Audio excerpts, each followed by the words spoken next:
Le SUV Porsche ultime, c'est celui-ci. Le Cayenne Turbo et hybride coupé avec le pack Gran Turismo. Il n'y a pas d'équivalent à ça. S'offrir ce coupé turbo et hybride avec le pack Gran Turismo de la marque ne vous donne pas plus de puissance. Mais en même temps, vous n'en avez pas vraiment besoin.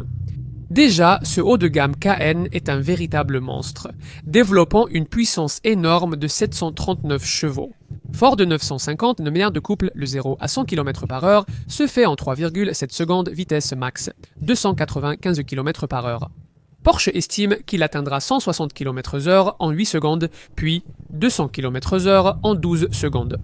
Si vous avez choisi l'ultime Cayenne, vous voudrez sûrement qu'il ait une apparence différente. Ce modèle turbo et hybride coupé avec le pack Gran Turismo se distingue par une partie avant spécifique avec des accents noirs. De plus, il y a des élargisseurs d'ailes noires, des plaques latérales en carbone sur le becquet de toit, et un système d'échappement en titane avec des sorties d'échappement positionnées au centre. De plus, le toit et le diffuseur arrière sont aussi en fibre de carbone légère. Depuis le poste de conduite, cette version pack Gran Turismo est identique à la Turbo e-Hybrid standard, avec des inserts en fibre de carbone sur le tableau de bord et les portes pour souligner la performance, ainsi qu'un ciel de toit garni. Plus d'éléments de style Alcantara type course ornent le volant chauffant Gran Turismo Sports, doté d'un sélecteur de mode intégré et d'un repère jaune à 12 heures. Ce matériau est aussi présent sur la poignée de la console centrale, et vous profitez de sièges sport en cuir réglables électriquement sur 18 positions. Essayons l'arrière.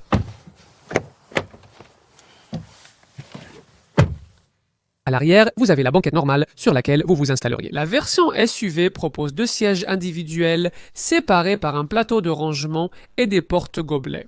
Si vous avez parfois besoin de transporter 3 personnes, une configuration. 2+1 peut être spécifié moyennant un coût supplémentaire. Avec la carrosserie coupée, vous pourriez craindre une réduction de l'espace pour la tête. Mais comme la base du siège a été abaissée de 30 mm par rapport au modèle SUV, ce n'est en fait pas vraiment un problème.